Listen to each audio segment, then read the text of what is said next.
Good morning to all of you. जैसा कि आप सभी को पता है, जो हिस्ट्री के जो सेशन चल रहा है उसमें हम लोग बौद्ध धर्म तक पढ़ चुके हैं लोग। आज हम लोग पढ़ना है जैन धर्म के बारे में पढ़ना है, ठीक है। तो आज हम लोग जैन धर्म, पिछले वीडियो में मैंने बताया था कि जो बौद्ध धर्म जो पढ़ा रहे थे उसमें बोला कि वीडियो थोड़ा लंबा हो गया, इसीलिए जैन धर्म को छोड़ दिया गया था। तो छोटा सा टॉपिक है, इसको जल्दी से निपटा लिया जाएगा, ठीक है। तो आज हम लोग पढ़ना है जैन धर्म के बारे में। और जैसे कि आप सभी को पता है, कोई भी चैप्टर मैं शुरू करता हूँ तो सबसे पहले उस चैप्टर से रिलेटेड ऐसे ऐसे फैक्ट लेकर आता हूँ जो कहीं आपको नहीं मिलता है, इसी चैनल मिलता है। तो सबसे पहले आपका काम बनता है कि चैनल को सब्सक्राइब करें और बेल आइकन को प्रेस कर दे, ताकि ये ऐसा ऐसा वीडियो आपको मिलते रहे। और ज़्यादा से ज़्यादा बच्चों के पास शेयर कीजिए, ज़्यादा से ज़्यादा बच्चों को जोड़ते रहिए, ताकि सारे बच्चे इससे जुड़ सके और इसका फायदा उठा सके, ठीक है। तो सबसे पहले नंबर फैक्ट देखेंगे तो लिखा हुआ है कि 24 तीर्थंकर थे जैन धर्म में। देखो, सबको पता है, अगर जो बच्चे नहीं पता है तो जान लीजिए कि जैन धर्म में जो है ना 24 भगवान, उसी को बोला जाता है 24 तीर्थंकर। पहले नंबर है ऋषभ देव और लास्ट वाले का नाम है महावीर स्वामी। 24वां का नाम वगैरह बता देंगे आगे जब पढ़ाएंगे। तो पहले जो ऋषभ देव थे उनको आदिनाथ कहा जाता है, याद रखना। आदिनाथ किसे कहा जाता है? पहले तीर्थंकर को कहा जाता है। सेकंड नंबर फैक्ट देखेंगे तो 22वें तीर्थंकर जो नेमिनाथ थे, 22वें तीर्थंकर का नाम था नेमिनाथ। उनको जैन धर्म वाले मानते थे कि ये श्री कृष्ण के चचेरे भाई हैं, यानी उनका मानना क्या था कि श्री कृष्ण के चचेरे भाई का अवतार कौन है? ये नेमिनाथ है। थर्ड नंबर देखेंगे फैक्ट, तो जैन धर्म में क्या है? जैन धर्म जीन शब्द से आया, यानी जीन का परिवर्तित शब्द है, तो यानी जीन का अर्थ क्या होता है? जीन का अर्थ होता है जीतने वाला, याद रखा। जीन का अर्थ होता है जीतने वाला, उसी से जैन धर्म बना हुआ है, ठीक है। मतलब उसी शब्द से उसका जैन धर्म का नाम रखा गया है। दिलवाड़ा का जैन मंदिर, 4 नंबर फैक्ट दिया है कि दिलवाड़ा का जो जैन मंदिर है उसमें आदिनाथ की मूर्ति बनाई गई है। उस मूर्ति की जो आंखें हैं भाई ओरिजिनल हीरे की है, और उनकी नक्काशी वगैरह जड़ी बूटियों से की गई है। समझ सकते हो कि कितनी महंगी होगी। यानी कि दिलवाड़ा है कहाँ? राजस्थान में, याद रखना। उसके बाद देखेंगे 5 नंबर फैक्ट देखेंगे तो महावीर को वीर, अतिवीर, सम्मति सब कहा जाता है। तो अगर जैन धर्म से रिलेटेड कोई भी क्वेश्चन हो, वीर शब्द का यूज किया जा रहा है, तो मान लेना वीर हो, अतिवीर हो या सम्मति हो, मान लेना कि वो महावीर स्वामी की ही बात कही जा रही है, इसलिए, ठीक है। 6 नंबर फैक्ट देखेंगे तो महावीर की जब मृत्यु हुई, तो देखो इनकी मृत्यु को जैन धर्म में जैन भिक्षु की मृत्यु के बाद कहा जाता है कि उनको मोक्ष की प्राप्ति हो गई, ठीक है। तो इसीलिए वो खुशी मनाते हैं कि उस इंसान को मोक्ष की प्राप्ति हो गई। तो उसी तरह जैन धर्म में महावीर स्वामी की जब मृत्यु हुई ना, तो उन्होंने बोला कि महावीर स्वामी को मोक्ष की प्राप्ति हो गई। इस खुशी में उन्होंने दिवाली का पर्व मनाया, यानी दीप जलाए। यानी कि जैन धर्म में महावीर स्वामी की मृत्यु को ये जैन धर्म वाले लोग क्या मनाते हैं? दिवाली मनाते हैं, ठीक है। तो आज हम लोग कुछ छोटे वगैरह फैक्ट वगैरह थे, उसको हम लोग आज देख लो, ठीक है। तो इसके बाद हम लोग आप जैन धर्म के बारे में डिटेल से समझ लेंगे। जिस बच्चों को ये सब नहीं पता होगा, नोट करना होगा, नोट कर लेगा। जिसको स्क्रीनशॉट लेना होगा, स्क्रीनशॉट ले लेगा। फिर इसके बाद हम जैन धर्म के बारे में थोड़ा सा डिटेल में समझा देंगे। जल्दी से स्क्रीनशॉट ले लीजिए, ठीक है। तो जैन धर्म के बारे में इसको डिटेल में थोड़ा समझ लेते हैं। अभी हम लोग फैक्ट वगैरह को देख लिए लो।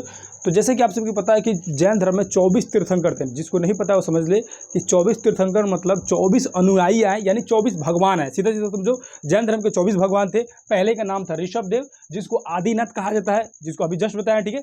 22वें नंबर थे नेमिनाथ, जिसको श्री कृष्ण के चचेरे भाई कहा जाता है, ठीक है। 23वें नंबर जो है पारसनाथ जो है, ये पारसनाथ, जो इनके बारे में क्या पढ़ना है? पारसनाथ जो थे चतुरायन धर्म दिए थे। क्या दिए थे? चतुरायन धर्म। बाद में आगे पढ़ेंगे लोग महावीर स्वामी, उसी के चतुरायन धर्म में एक और जोड़ दिए, उसको उन्होंने कहा पंचायन धर्म। क्या कहा? पंचायन धर्म। तो चतुरायन धर्म किसने दिया था? तो पार्श्वनाथ दिए थे। कितने नंबर तीर्थंकर थे? 23वें नंबर तीर्थंकर थे। 22वें नंबर नेमिनाथ। फर्स्ट नंबर जो थे ऋषभ देव थे, ऋषभ, जिसको आदिनाथ भी कहा जाता है, ठीक है। अब हम लोग क्या पढ़ना है? 24वें नंबर महावीर स्वामी के बारे में डिटेल में पढ़ना है। पारसनाथ जो 23वें नंबर जो है पारसनाथ है, उनमें कुछ ज़्यादा पढ़ना नहीं है। एक समेत शिखर है झारखंड में, समेत शिखर, उसकी समेत शिखर की जो सबसे ऊंचे ऊपर वाली जो चोटी है ना, उस चोटी का नाम रखा गया है पारसनाथ चोटी। क्या रखा गया? पारस चोटी या पारसनाथ चोटी कहा गया। झारखंड वगैरह में जाओगे घूमने के लिए तो देवघर से थोड़ा सा आगे है, वहाँ जाकर घूम सकते हो। मैं खुद वहाँ पे गया हुआ था, ठीक है। तो पारसनाथ जो है, समेत शिखर जो है झारखंड की, ये पारसनाथ के नाम से फेमस है। अब हम लोग पढ़ते लो महावीर स्वामी के बारे में, ठीक है। महावीर स्वामी का जो जन्म हो रहा है वैशाली में हो रहा है, 540 बीसी में होगा। महावीर का जन्म कब हो रहा है? 540 बीसी, ठीक है। कहाँ हो रहा है? वैशाली के कुंडग्राम में हो रहा है। कहाँ हो रहा है? कुंडग्राम, वैशाली के कुंडग्राम में हो रहा है। वैशाली के कुंडग्राम में इनका जन्म हो रहा है। किनका जन्म हो रहा है? महावीर स्वामी का, याद रखना। धर्म जो इनका था, अभी बताया, धर्म क्या था? पंचायन धर्म था। क्या था? पंचायन धर्म था, ठीक है। पंचायन धर्म था। चतुरायन धर्म दिए थे पार्श्वनाथ, और पंचायन धर्म दिए थे कौन? ये जय महावीर स्वामी ने दिया था, ठीक है। बचपन का नाम क्या था इनका? बचपन का नाम वर्धमान था। क्या था? बचपन का नाम वर्धमान था, याद रखना। बचपन का नाम वर्धमान था, याद रखना। बचपन का नाम क्या था? और गौतम बुद्ध में बचपन का नाम पढ़े थे लोग, क्या था? राहुल था, ठीक है। इनका बचपन का नाम क्या है? बचपन का नाम जो है वर्धमान है, ठीक है। सिद्धार्थ था। गौतम बुद्ध का बचपन का नाम सिद्धार्थ था, ठीक है। उसी सिद्धार्थ के नाम से यहाँ आ जाएंगे, इनके पिता का नाम भी सिद्धार्थ है। देखो गौतम बुद्ध के बचपन का नाम सिद्धार्थ और जैन धर्म के महावीर स्वामी के पिता का नाम भी सिद्धार्थ। क्या था? सिद्धार्थ। सिद्धांत लिख दिए, सिद्धार्थ था। क्या था? सिद्धार्थ। ठीक है, सिद्धार्थ। ठीक है। माता का नाम था त्रिशला। क्या था? माता का नाम त्रिशला। वहां माता का नाम बौद्ध धर्म का याद होना चाहिए, महामाया, गौतमी उनकी मौसी। देखो बौद्ध धर्म को पढ़ा चुके, उसको आपको दिमाग में एकदम लोड करके रखना। भूल जाइएगा तो कंफ्यूजन हो जाएगा कि जैन धर्म को पढ़ा रहा है कि बौद्ध धर्म को बता रहा है। ठीक है, इसको एकदम क्लियर रखिए। जैन बौद्ध धर्म वाला पढ़ा चुके, उसको एकदम क्लियर रखिए। ठीक है, तो बचपन का नाम क्या था? वर्धमान था। पिता का नाम क्या था? सिद्धार्थ। ठीक है, माता का नाम त्रिशला। जो त्रिशला जो थी ना, त्रिशला, वो लिच्छवी के नरेश चेटक था। लिच्छवी का नरेश मतलब लिच्छवी का जो राजा चेटक था ना, उसकी बहन थी ये। यानी कि ये त्रिशला कौन थी? लिच्छवी के राजा की बहन थी, याद रखना। ठीक है, लिच्छवी के राजा का नाम क्या था? चेटक नाम था। उसकी बहन क्या थी? त्रिशला थी। अब दिया हुआ पत्नी, पत्नी का यशोदा। इनकी पत्नी क्या थी? यशोदा। और गौतम बुद्ध ने बताया थे कि गौतम बुद्ध की जो गौतम बुद्ध थे उनकी पत्नी का नाम क्या था? यशोधरा। देखो ये हम बताए थे पहले भी कि हम तुम लोग को ये इसका कंफ्यूजन दूर कर देंगे। गौतम बुद्ध की क्या थी? मान के चलो गौतम का यशोधरा। यशोधरा, ये बहुत कंफ्यूजन होता है, इसीलिए इसको हम क्लियर कर दे रहे हैं। और ये उसके बाद जैन में महावीर स्वामी का, महावीर लिख दो। महावीर का क्या है? यशोदा। यशोदा। अब देखो कैसे बता रहे, सुनो। गौतम बुद्ध आ जाएगा, उसके बाद आ जाएगा जैन धर्म। जैन, याद रखना, गौतम और जैन लिख देना। जैन बड़ा है या गौतम बड़ा है? गौतम 3 वर्ड का है, गौतम। जैन 2 वर्ड का है। दिख रहा है कि नहीं दिख रहा है? तो जो बड़ा है उसका क्या हो जाएगा? पत्नी का नाम भी बड़ा हो जाएगा। यानी कि गौतम का यशोधरा और जैन का यशोदा। याद रखना, गौतम का बड़ा यशोधरा और जैन का यशोदा छोटा। इसी से याद कर लो। इसमें बहुत ज्यादा कन्फ्यूजन होता है कि यशोधरा होगा कि यशोदा होगा। तो जो गौतम लिखना कि गौतम जो है उनकी पत्नी के नाम यशोधरा है, और जो जैन धर्म के महावीर स्वामी हैं उनकी पत्नी के नाम यशोदा है। क्या है? यशोदा है। ठीक है, इसे याद हो जाएगा आराम से।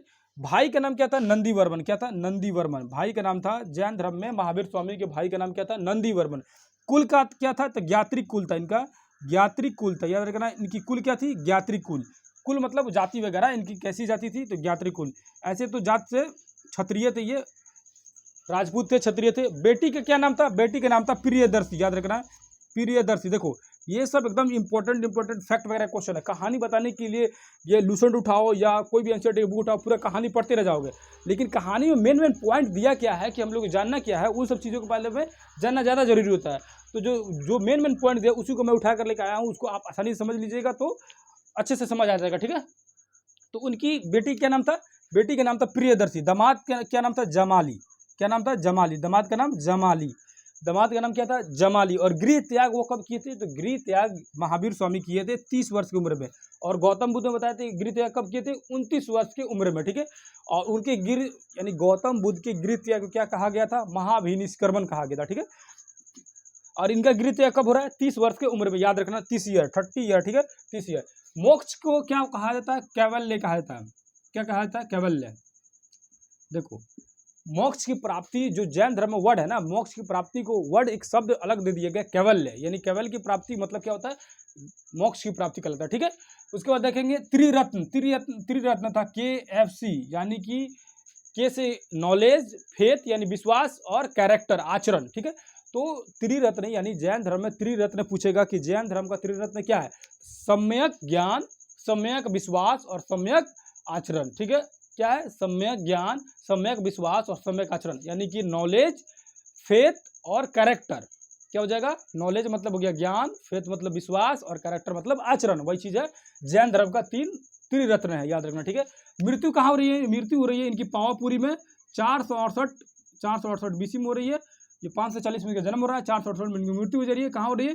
पावापुरी में। पावापुरी में इनकी मृत्यु हो जा रही है। कहाँ हो जा रही है? पावापुरी में इनकी मृत्यु हो जा रही है। भाषा क्या थी इनकी? भाषा जो थी प्राकृत भाषा थी। ठीक है, क्या थी? प्राकृत भाषा। इसीलिए थोड़ी इनकी भाषा जो देखो नेचुरल जो लैंग्वेज था ना, प्राकृत भाषा, वो बहुत ज़्यादा टफ था, एज ए संस्कृत की तरफ मान के चलो। ठीक है, तो इनकी जो भाषा थी ना काफ़ी कठिन थी। इसीलिए माना जाता है कि जैन धर्म ज़्यादा आगे तक इसलिए नहीं बढ़ पाया क्योंकि जैन धर्म का जो भाषा वगैरह था ना प्राकृत था, और बौद्ध धर्म में पढ़े थे उनकी भाषा क्या थी? पाली थी भाषा। ठीक है, इसीलिए वो बौद्ध धर्म आसानी से आगे बढ़ सका। ठीक है, तो अब देखेंगे बाधा क्या था? बाधा था आत्मा। यानी कि जैन धर्म में मानना था कि उनकी मोक्ष की प्राप्ति में सबसे बड़ी बाधा जो है हमारी आत्मा है, यानी कि आत्मा जो है यही इच्छाओं का भंडार लेके बैठा हुआ है, आत्मा ही सब इच्छाओं का भंडार लेके बैठा है, इसीलिए हमको आगे बढ़ने नहीं दे रहा है, बंधन में बांध के रखा है। तो वो बाधा किसको मानते थे? सबको मानते थे बाधा, अपने आत्मा को सबसे बड़ी बाधा मानते थे। ठीक है, ईश्वर मानते थे कि नहीं मानते थे? ईश्वर को नहीं मानते थे। जैन धर्म हो या बौद्ध धर्म हो, दोनों ही ईश्वर को नहीं मानते थे। और जैन धर्म भी मूर्ति पूजा को नकार दिए थे, यानी मूर्ति पूजा को वैल्यू नहीं दिया था, माना नहीं था। ठीक है, अब देखें प्रथम उपदेश वो कहाँ दिए थे? प्रथम उपदेश जो है राजगीर में दिए, और अंतिम उपदेश कहाँ दिए? पावापुरी में, वही पावापुरी में जहाँ उनकी मृत्यु हो गई। प्रथम उपदेश याद रखना, जैन धर्म में महावीर स्वामी का प्रथम उपदेश जो था कहाँ दिए थे? तो राजगीर में दिए थे, और अंतिम उपदेश जो है पावापुरी में दिए, जहाँ पे उनकी मृत्यु हो गई। ठीक है, अब इनके जो धर्म है अभी जो बताएं पंचायन धर्म है, जो इससे पहले जो पार्श्वनाथ जो थे 23वें तीर्थंकर, 23वें जो महावीर स्वामी से जो पहले थे, वो दिए थे चतुरायन धर्म। चतुरायन धर्म क्या था?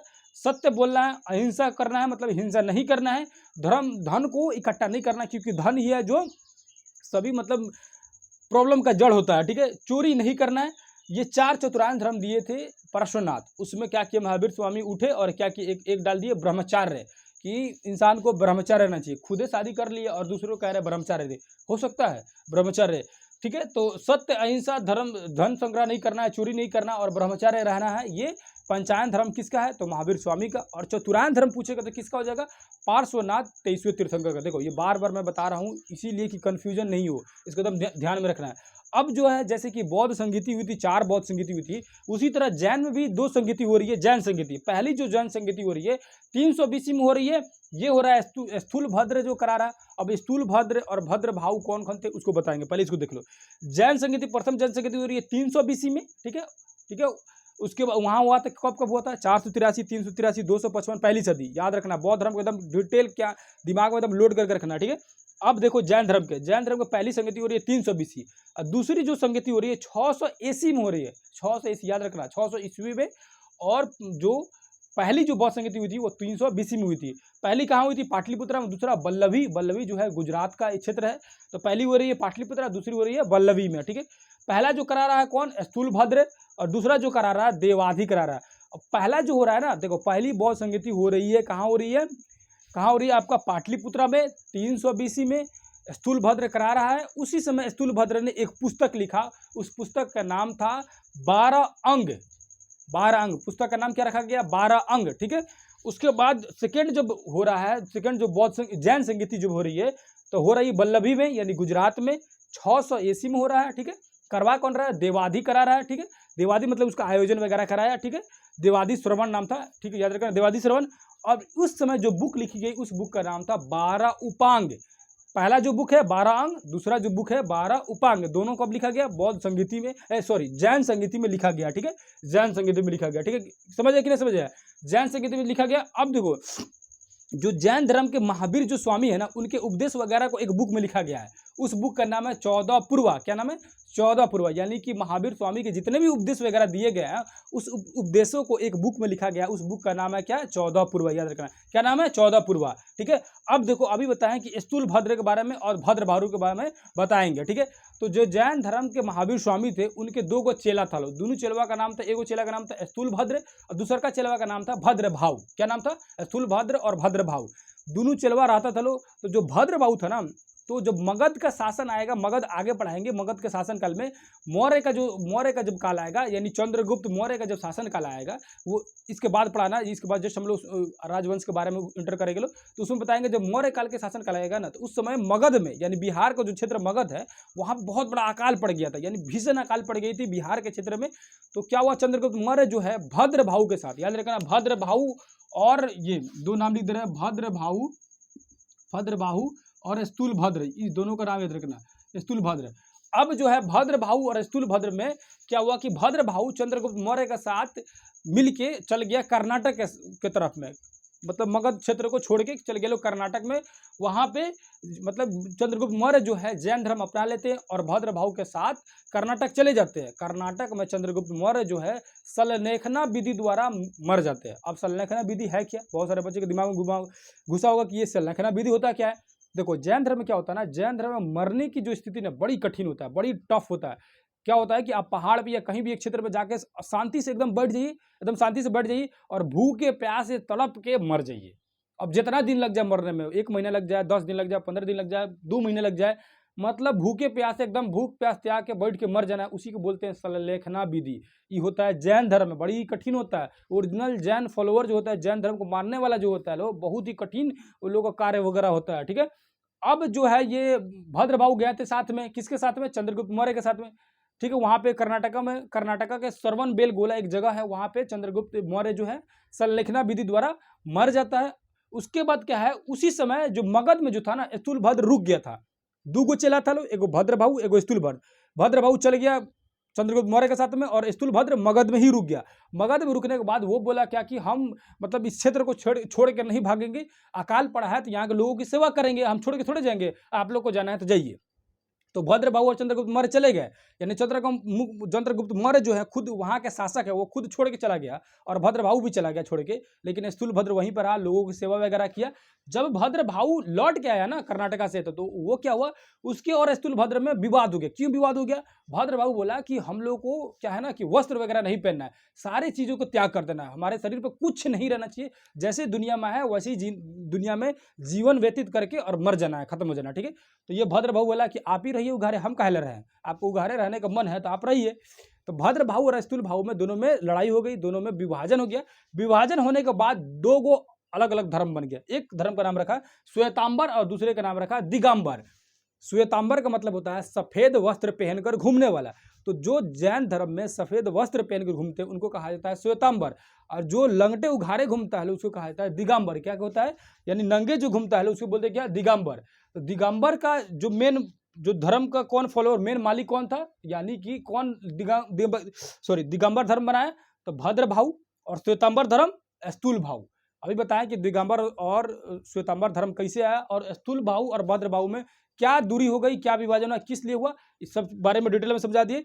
अब जो है दिगंबर श्वेतांबर 2 अलग अलग हो गए और दोनों अलग अलग धर्म चला ले। आज भी कुछ जैन धर्म में लोग नंगे रहते हैं, जो भद्रभाऊ के फॉलोअर है, भद्रभाऊ को मानने वाला है, यानी कि दिगंबर है, और जो सफेद वस्त्र पहन के घूमते हैं वो श्वेतांबर है, सफेद वस्त्र पहन के घूमने वाले। ठीक है, तो थोड़ा सा वीडियो वगैरह थोड़ा सा लंबा होते जा रहा है, तो अब यहाँ तक हम लोग इसको पढ़ लिए, श्वेतांबर दिगंबर पढ़ लिए, स्थूलभाऊ भद्रभाऊ के बारे में डिटेल से समझ लिए लोग। ठीक है, अब हमको नहीं लगता है कि कुछ इसमें छूटा हुआ है जैन धर्म के बारे में। इस जैन धर्म से रिलेटेड जितना भी आपको किसी भी तरह का कंफ्यूजन हो, देखो हाँ एक चीज छूट रहा है, सॉरी एक चीज छूट रहा है, पूछ देता है कभी कभी क्या कि जो ऋषभ देव का प्रतीक चिन्ह क्या था, यानी ऋषभ देव को किस चिन्ह से डिनोट किया जाता है या किस चिन्ह से बताया जाता है। ऋषभ देव को याद रखना, वृषभ, ऋषभ देव, वृषभ, वृषभ मतलब होता है सांड, सांड जो होता है ना गाय भैंस सांड वाला, वही सांड, सांड से डिनोट किया जाता है किसको, ऋषभ देव को। और पार्श्वनाथ जो है 23वें जो तीर्थंकर है, पार्श्वनाथ को किससे किया जाता है, सांप के फन से, यानी सांप से। ठीक है, सांप के फन से किसे, 23वें तीर्थंकर पार्श्वनाथ को, और 24वें तीर्थंकर महावीर स्वामी को शेर से डोनेट किया जाता है, यानी शेर से उनकी प्रतीक चिन्ह क्या है, शेर है, सिंह, शेर। ठीक है, अब नहीं लग रहा है कि कुछ छूटा वगैरह है। इसको अगर इतना देख लेते हैं ना, देखो इसको लिखने के बारे मतलब क्या होता है ना, बहुत सारे कहानी की तरह बताने से कुछ समझ नहीं आता है, ये पॉइंट टू पॉइंट लिख देने से क्या होता है ना, इसको अगर रट ले रहे हो, इसको अगर बढ़िया समझ ले रहे हो, तो जैन धर्म से एक भी क्वेश्चन छूटने की संभावना नहीं है। ठीक है, इनके पुस्तक बता दिए क्या, इनके पुस्तक 14 पूर्वा, स्थूलभाऊ लिखा जो अंग, और उसके बाद जो सेकंड संगति हुई देवादी शर्मन जो लिखा 12 उपांग, यानी 12 अंग 12 उपांग या 14 पूर्वा, ये किसके पुस्तक है, जैन धर्म की पुस्तक, याद रखना। ठीक है, तो हम लोग जैन धर्म के बारे में डिटेल में समझ लिए, फैक्ट वगैरह था उसको भी समझ लिए लो। अगर वीडियो आपको समझ आ रहा हो, अच्छा लग रहा हो, तो कमेंट करके बता सकते हैं, और जो नए बच्चे हैं चैनल को सब्सक्राइब कर सकते हैं और ज़्यादा से ज़्यादा बच्चों को जोड़ सकते हैं। ठीक है, और कैसा लगा वीडियो आप कमेंट करके जरूर बताइएगा, किस तरह का है, किसी भी तरह का आपको दिक्कत कन्फ्यूजन वगैरह लग रहा हो तो कमेंट करके जरूर बताइए, और अपनी सजेशन वगैरह देते रहिए। फिर दूसरे किसी वीडियो में लेंगे, तब तक के लिए धन्यवाद, नमस्कार, अस्सलाम वालेकुम, जय हिंद, जय भारत।